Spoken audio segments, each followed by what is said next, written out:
जी, welcome back. आज की video में हम बात करेंगे जावास्क्रिप्ट के ऑब्जेक्ट हिस्ट्री के बारे में। वेब ब्राउज़र में हिस्ट्री 2 तरह की होती है। एक तो वो हिस्ट्री होती है कि आप वेब ब्राउज़र में गए और आपने कुछ सर्च किया, तो जो कुछ आप सर्च करते हैं वो सर्चिंग हिस्ट्री में जाके स्टोर हो जाता है। एक और भी हिस्ट्री होती है जो कि तब क्रिएट होती है जब आप एक वेब पेज से दूसरे वेब पेज में नेविगेट करते हैं या फिर आप किसी एक वेबसाइट से दूसरी वेबसाइट पे मूव करते हैं। तो इसे प्रैक्टिकली समझते हैं ताकि चीज़ें आपको ज़्यादा समझ में आए। तो यहाँ पर देखिए मैंने एचटीएमएल के अंदर एक नेविगेशन बार क्रिएट किया हुआ है और इसके अंदर कुछ लिंक मैंने रखे हुए हैं। साथ ही में मैंने कुछ और पेजेस बना रखे हैं। कोर्सेज एचटीएमएल का पेज है, कॉन्टैक्ट एचटीएमएल का पेज है और इनका लिंक मैंने यहाँ पर रखा हुआ है। देखिए ये इंडेक्स डॉट एचटीएमएल का लिंक है और यहाँ पर कोर्सेज डॉट एचटीएमएल का लिंक है। इसी के साथ हमने नेविगेशन बार को कुछ स्टाइल दिया है। अब अगर तो आपको सीएसएस आती है तो आप अपनी मर्जी का स्टाइल दे सकते हैं, लेकिन अगर आपको सीएसएस नहीं आती तो आप यहाँ से देखकर लिख सकते हैं जैसा कि मैंने लिखा हुआ है। या अगर आप सीखना चाहते हैं सीएसएस तो सीएसएस का वन शॉट लिंक हमने डिस्क्रिप्शन में दिया हुआ है, आप वहां से जाकर देख सकते हैं। तो हमने इस तरह से इसे स्टाइल दिया है, तो इसका एक बार आउटपुट दिखा देता हूं मैं आपको। देखिए कुछ इस तरह का आउटपुट है हमारे पास। अब अगर मैं कोर्सेज के आइकन पे क्लिक करता हूं तो मैं एक और वेब पेज पे आ चुका हूं। तो यहाँ पर साइड पे देखिए हमारे पास कर्सर है। तो जैसे ही मैं बैकवर्ड पे क्लिक करता हूं तो दोबारा से मैं अपने प्रीवियस पेज पे जा चुका हूं और फॉरवर्ड पे क्लिक करता हूं तो वो पेज जो मैंने अभी अभी छोड़ा जिससे मैं बैकवर्ड गया, मैं उस पेज पे आ चुका हूं। तो एक हिस्ट्री क्रिएट हो चुकी है। ये सिर्फ वेब ब्राउजर में नहीं होता, अगर आप कोई वीडियो प्लेयर यूज करते हैं तो उसमें भी होता है। आप बैकवर्ड जाना चाहते हैं जा सकते हैं, आप फॉरवर्ड जाना चाहते हैं जा सकते हैं। इसी तरह अगर यूट्यूब वीडियोस की बात की जाए, आप कोई वीडियो चला रहे हैं तो वहां पर भी एरो कर्सर होते हैं, तो आप प्रीवियस वीडियो पे जा सकते हैं और फॉरवर्ड वीडियो पे भी जा सकते हैं। तो अगर हम चाहें तो ये फंक्शनैलिटी हम खुद से भी क्रिएट कर सकते हैं जावास्क्रिप्ट को यूज करते हुए। तो इसके लिए हम क्या करेंगे, हम यहाँ पर दो बटन्स क्रिएट करेंगे और वो दो बटन्स इन्हीं जो एरोज हैं इन्हीं का काम परफॉर्म करेंगे। तो चलते हैं अपने एडिटर में और यहाँ पर index.html के अंदर हम दो बटन्स क्रिएट कर लेते हैं।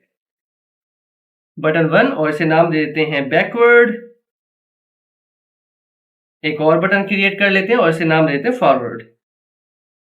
और यहाँ पर हम एक ऑन क्लिक फंक्शन कॉल करते हैं कि जैसे इस बटन पे क्लिक किया जाए तो एक फंक्शन कॉल हो और उस फंक्शन को हम नाम दे देते हैं बैकवर्ड। बैकवर्ड यहाँ पर भी हम एक ऑन क्लिक इवेंट को यूज करते हैं और इसके अंदर भी हम एक फंक्शन कॉल कर देते हैं और इस फंक्शन को हम नाम दे देते हैं फॉरवर्ड का। सिंपल इतना काम था।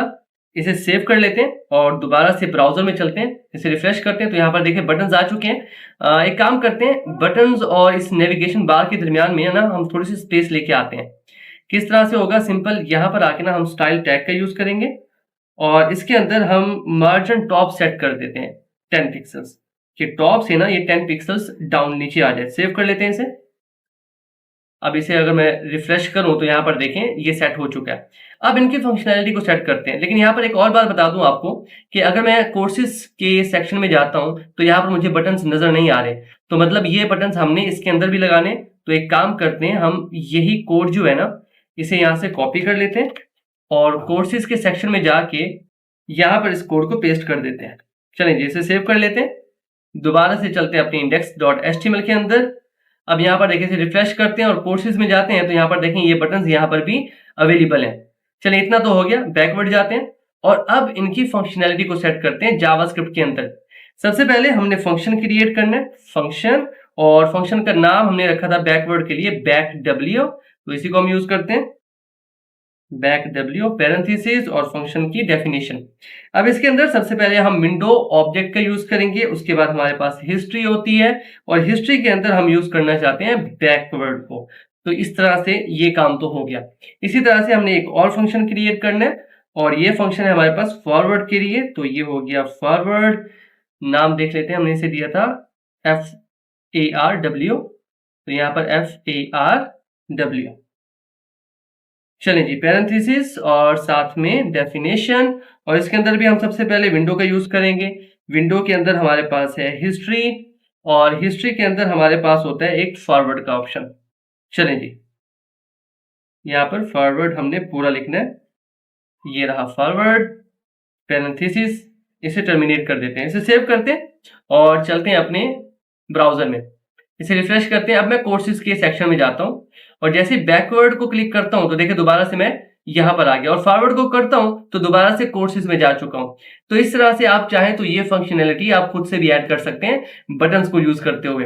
ये काफ़ी हेल्पफुल होता है। अक्सर जब भी आप इंटरव्यूज़ के लिए जाते हैं जावास्क्रिप्ट के, तो ये आपसे पूछ लिया जाता है कि ये फंक्शनैलिटी आप खुद से क्रिएट कैसे कर सकते हैं। तो सिंपल सा मेथड है, हम हिस्ट्री को यूज़ करते हैं और फॉरवर्ड, बैकवर्ड दोनों हम इसमें अप्लाई कर सकते हैं। तो आज के लिए इतना ही, मिलते हैं आपसे नेक्स्ट वीडियो में। तब तक के लिए keep connected and keep coding. Thank you.